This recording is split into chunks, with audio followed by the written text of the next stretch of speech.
Hi viewers, welcome to our channel. ప్రస్తుతం మనతో పాటు దామో భారతి గారు సీనియర్ జర్నలిస్ట్ ఉన్నారు. వారితో ఒకసారి మాట్లాడదాం. నమస్కారం సార్. నమస్తే. సార్, గరికపాటి గారి పైన ఒక కుట్ర జరుగుతున్నట్టుగా మనకు అర్థమవుతుంది సార్. నిన్నంతా చూసాం, ఆయన గురించి ప్రచారం అయితే జరిగింది. సో ఇప్పుడు అంటే వాళ్ళ వైఫ్ తోటి కూడా కేసు కంప్లైంట్ చేయించే అవకాశం ఉందని కూడా చెప్తున్నారు. మరి ఎవరి కుట్ర పన్నుతున్నారు? మరి అటు రేవంత్ రెడ్డి గారు కూడా గరికపాటి గారికి సపోర్ట్ గా రంగంలోకి దిగబోతున్నట్టు కూడా వార్తలు వినిపిస్తున్నాయి సార్. అసలు ఏం జరుగుతుంది గరికపాటి గారి విషయంలో? మనకి అనేక మంది ఇట్లాంటి ప్రవచనకారులు ఉన్న ఇద్దరు మాత్రం బాగా పాపులర్, చాగంటి, గరికపాటి. చాగంటి ఏమో కొంత డిఫరెంట్. అంటే ఆయన ఎక్కువ ఆధ్యాత్మికత వైపు, పురాణాల వైపు అలా ఉంటాడు. ఈయనేమో కొద్దిగా మోడర్న్గా ఉండి కొంత పురాణాలు కావచ్చు, మిగతా విషయాలను కూడా కరెంట్ జీవితానికి, ప్రజెంట్ జీవితానికి అప్లై చేసి, రోజువారీ జీవితానికి అప్లై చేసి మాట్లాడుతూ ఉంటాడు. సో అందువల్ల ఈయన బాగా విస్తృతంగా పాపులర్ అయ్యాడు. అయితే అట్ ద సేమ్ టైం ఈయన కొన్ని కాంట్రవర్షియల్ స్టేట్మెంట్స్ కూడా ఇవ్వడం, చిరంజీవిని పబ్లిక్గానే ఆయన ఇబ్బంది పెట్టేట్టుగా మాట్లాడడం. సో ఆ విధంగా మహిళలకు సంబంధించి కూడా, మహిళలు ఎలాంటి డ్రెస్ వేసుకుంటున్నారని మాట్లాడడం. సో ఇలాంటివి బాగా కాంట్రవర్సీలు అయినాయి. దాని తర్వాత ఆయన కూడా సారీ చెప్పాడు. అట్లాగే కొన్ని కులాలు కూడా హర్ట్ అయినాయి. సో అంటే ఓవరాల్గా తను మామూలుగానే ప్రవచనకారులు ఏంటంటే వాళ్ళ అభిప్రాయాలని కూడా ఓన్లీ విశ్లేషించేదా. మనం ఇప్పుడు మనలాంటి వాళ్ళు ఎక్కువ అభిప్రాయాల కంటే కూడా విశ్లేషణ మీద ఫోకస్ చేస్తాం. కానీ ప్రవచనం అంటేనే బోధించడం కదా. బోధించేవాళ్ళు తాను ఏది రైట్ అని నమ్ముకుంటే దాన్నే పాటించమని అందరికి బోధిస్తారు. అది వినేవాళ్ళు వాళ్ళ విచక్షణ మీద ఆధారపడి ఉంటుంది. కానీ బోధన అనేది ప్రవచనకారుల్లో కంపల్సరీగా ఉంటుంది. అలాగా ఈయన బోధిస్తుంటాడు. అయితే ఇప్పుడు ఒక వారం క్రితం రేవంత్ రెడ్డి స్పిరిచువల్ టూరిజానికి ఇన్ఛార్జిగా ఒక క్యాబినెట్ ర్యాంక్తో గరికపాటికి పోస్ట్ ఇస్తున్నాడని వార్త వచ్చింది. అక్కడ వార్త రాగానే సడన్గా గరికపాటి ముందు భార్య రంగంలోకి దిగడం. ముందు భార్యని ఆమె విడాకులు ఇచ్చి చాలా కాలమైంది. ఆ తర్వాత శారదని, అంటే ముందు భార్య పేరు కామేశ్వరి, ఆమెకు ఇద్దరు పిల్లలు, శ్రీశ్రీ, గురుజాడ. వాళ్ళిద్దరు కూడా గరికపాటితోనే ఉంటున్నారు. గరికపాటి తర్వాత రెండో పెళ్లిగా శారదని మహిళను చేసుకున్నాడు. ఆమెను ఎక్కువసార్లు వెంట కూడా తిప్పుకోవడం, ఇద్దరు కలిసి ఇంటర్వ్యూలు ఇవ్వడం, ఇవన్నీ కూడా చూసాం. అయితే ముందు భార్య గతంలో కూడా కొన్ని ఆమె వీడియోలు పెట్టింది, మళ్ళీ అవన్నీ డిలీట్ కూడా చేశారు. ఈవెన్ కొడుకులు కూడా ఆమె మీద కేసు వేశారని చెప్తున్నారు. మా అమ్మ ఇలా కావాలనే ఈయన ఒక తప్పుడు ప్రచారం చేస్తుందని. సో ఈ క్రమంలో ఇప్పుడు సడన్గా గరికపాటి మీద ఒక నెగిటివ్ ప్రచారం అనేది స్టార్ట్ అయింది. అదే నిన్న కూడా నేను చెప్పాను. అయితే ఇప్పుడు మనకు కొన్ని విషయాలు బయటకు వచ్చింది. ఏంటంటే దీని వెనక బీఆర్ఎస్ పార్టీ ఉంది అనే ఒక వార్త వినిపిస్తుంది. ఎందుకంటే తెలంగాణ సెంటిమెంట్ మీదనే బీఆర్ఎస్ ఉనికి. నిజానికి తెలంగాణ సెంటిమెంట్ లేకపోతే బీఆర్ఎస్ 2018లో ఓడిపోయింది. చంద్రబాబు పుణ్యమాని గెలిచింది. అప్పుడే ప్రజా వ్యతిరేకత అనేది బీఆర్ఎస్ పార్టీకి, ఇటు కేసీఆర్కి చాలా స్ట్రాంగ్గా ప్రజా వ్యతిరేకత ఉంది.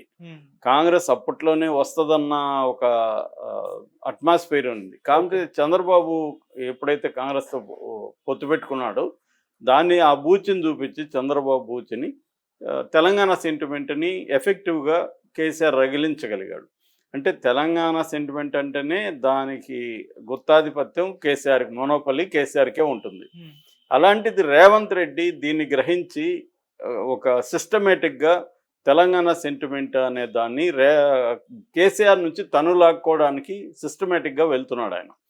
అది సింబల్స్ని మార్చేసేయడం, తెలంగాణ గీతాన్ని ఇచ్చేయడం, గద్దర్ అవార్డ్స్ని పెట్టడం, ఇట్లా మనకి ప్రగతి భవన్లోకి జనాలను పంపించడం, ఇలాగా వరుసగా ఆయన రేవంత్ రెడ్డి చాలా తెలివిగా ఏం చేస్తున్నాడంటే సిస్టమేటిక్గా కేసీఆర్ తెలంగాణ సెంటిమెంట్ ఏవైతే స్ట్రాంగ్ ఎలిమెంట్స్ ఉన్నాయో వాటినన్నిటినీ బ్రేక్ చేసుకుంటూ వస్తున్నాడు.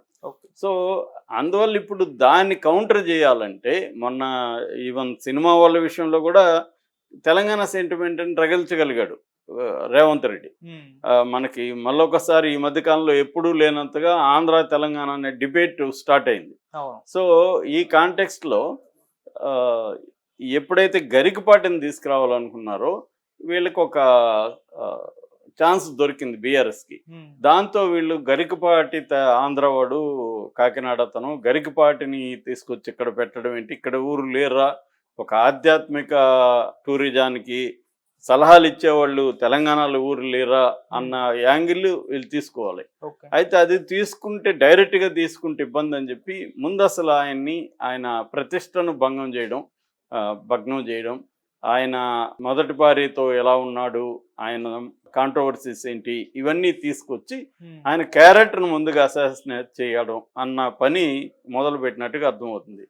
సో గత కొంతకాలంగా మొన్న గ్రూప్ 2లో కూడా ఎగ్జామ్లో దాదాపు 20 ప్రశ్నలు తెలుగుదేశం మీద, ఆంధ్ర కాంట్రాక్టుల మీద ఇచ్చారని కూడా ప్రచారం చేస్తున్నారు. అది నేనైతే చూడలేదు. ప్రశ్నలు వచ్చాయా రావా, వస్తే ఎన్ని వచ్చాయి ఇవన్నీ నాకైతే తెలియదు. కానీ ఒక బీఆర్ఎస్ క్యాంప్ అయితే ఇవన్నీ ప్రచారం చేయడం మొదలుపెట్టింది. అంటే తెలంగాణ సెంటిమెంట్ మీద ఎవరికి పేటెంట్ రైట్స్ ఉన్నాయి అన్న దాని మీద కాంగ్రెస్ వర్సెస్ బీఆర్ఎస్ మధ్య గొడవ స్టార్ట్ అయింది. గతంలో కూడా బీఆర్ఎస్ ఉన్నప్పుడు కూడా ఇదే కేసీఆర్ మళ్ళీ ఆంధ్ర స్వామిని తీసుకొచ్చాడు కదా, చిన్నజీర స్వామిని తీసుకొచ్చి యాదాద్రిగా పేరు మార్చి, అప్పుడు కూడా ఆయన కూడా చాలా వ్యతిరేకతను ఎదుర్కొన్నాడు. దాన్ని రేవంత్ రెడ్డి వచ్చి యాదాద్రిని మళ్ళీ యాదగిరి చేయడం, అట్లా అంటే కేసీఆర్ తెలంగాణ సెంటిమెంట్ పేరుతో చేసినవన్నీ లాక్కోవడం, కేసీఆర్ ఆంధ్రాకు సంబంధించి ఏమేమి ఇచ్చేసాడో దానంతా కూడా బయట పెట్టడం, ఇవన్నీ రేవంత్ రెడ్డి కూడా వీలైన చేస్తున్నారు. కంప్లీట్గా ఆంధ్ర కాంట్రాక్టులను కానీ ఆంధ్ర పెట్టుబడిదారులను కానీ పక్కన పెట్టే పరిస్థితి తెలంగాణకు లేదు. ఎందుకంటే ఎవరున్నా కూడా ఇప్పుడు వ్యాపారం ఇక్కడ చేసుకోకూడదని ఏం లేదు కదా, వీళ్ళు విదేశాలకు వెళ్ళే పిలుస్తున్నప్పుడు పక్క రాష్ట్రం వ్యాపారం చేసుకుంటానంటే కాదనడానికి ఏముంటుంది, మామూలుగా అయితే ఏముండదు. కానీ ఇక్కడ ఏంటంటే సెంటిమెంటల్ వ్యవహారం ఉంది. తర్వాత ఎమోషనల్గా ఆంధ్రుల ఎప్పటి నుంచో తెలంగాణ వాళ్ళ సాహిత్యంలో కావచ్చు, సినిమాల్లో కావచ్చు అవమానకరంగా చూడడం, తక్కువ స్థాయిలో చూడడం, వీళ్ళ కల్చర్ లేదని చెప్పడం, వీళ్ళకి బతకడం రాదని చెప్పడం, ఇలాగ రకరకాలుగా న్యూనత పరచడం అన్నమాట, తక్కువగా చూడడం అన్న కాంటెక్స్ట్లో ప్రధానంగా పనిచేసింది. దాని తర్వాత ఇంకా ఆర్థిక వ్యవహారాలు కావచ్చు, పొలిటికల్ కావచ్చు, నిర్ణయాలు తీసుకోవడం, 2 స్టేట్లకు సంబంధించిన నిర్ణయాలు తీసుకోవడం, ఇవన్నీ కూడా ప్రధానంగా ఆంధ్ర సంబంధించిన వాళ్ళే చేశారు. అట్లాగే ఉద్యోగాల విషయంలో, ఎందుకంటే హిస్టారికల్గా ఈ 2 ప్రాంతాలకు అనేక తేడాలు ఉండడం, దానివల్ల వచ్చిన కొన్ని ఇష్యూస్ని కూడా ఇలాగా మలచడం అనేది కనిపిస్తుంది. సో ఇప్పుడు ఈ కాంటెక్స్ట్లో గరికపాటి తీసుకురావడం అనేది వీళ్ళకి ఒక ఛాన్స్ లాగా దొరికింది.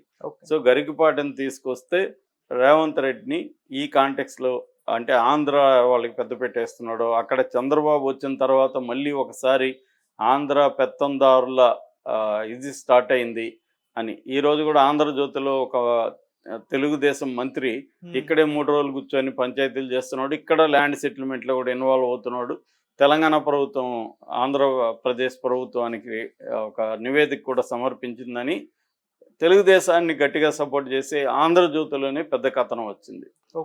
సో మంత్రి గారి మంత్రాంగం పేరుతో. సో అంటే ఓవరాల్ కాంటెక్స్ట్ మనకి ఎట్లా కనిపిస్తుందంటే రేవంత్ రెడ్డి జాగ్రత్తగా ఉండాల్సిన అవసరం ఉంది. ఎందుకంటే ఇప్పుడు నిజంగా కూడా ఆ ప్రశ్నకి వ్యాలిడ్ ప్రశ్నే. ఎందుకంటే తెలంగాణలో ఈ స్పిరిచువల్ టూరిజం డెవలప్మెంట్కి గరికపాటి అవసరమా, గరికపాటి సమర్థుడా కాదనేది పక్కన పెడితే ఇంకెవరు లేరా తెలంగాణలో, ఎందుకు ఆంధ్ర వాళ్ళని పెట్టాలి అన్న ప్రశ్న అయితే వ్యాలిడ్ ప్రశ్న. కాకపోతే దాన్ని డైరెక్ట్గా ఢీకొనకుండా గరికపాటిని నెగిటివ్ చేయడం అన్న ఒక ప్లాన్ ప్రకారం చేయడం కనిపిస్తుంది. అది మామూలుగా ఎవరినైనా మనం నెగిటివ్ చేయాలంటే వాళ్ళ బలాల్ని బలహీనతలుగా చూపించడం. ఇప్పుడు ఆయనకి ఏం పండిత్యం రాదని చెప్పడం, ఆయన పెద్ద ఇది కాదని చెప్పడం, తర్వాత ఆయన కాలేజీలు పెట్టి మోసేసాడని చెప్పడం, తర్వాత ఆయన కమర్షియల్గా డబ్బులు 100 కోట్లు ఉన్నాయని చెప్తున్నారు. మరి ఆయనకు 100 కోట్లు ఉంటే ఏ రూపాల్లో ఉన్నాయి, ఆస్తులు ఏంటి, ఒకవేళ 100 కోట్లు ఉంటే తప్ప, ఇవన్నీ చర్చకి రాలేదు. రెండోది ఎప్పుడో విడిపోయిన భార్యను తీసుకొచ్చి ఇప్పుడు అది ఎప్పుడో జరిగిపోయింది, ఆయన ఆమెను కంట్రోల్ చేసి ఉండొచ్చు, ఆమె మీద అనుమానాలు వ్యక్తం చేసి ఉండొచ్చు, జరుగుండొచ్చు.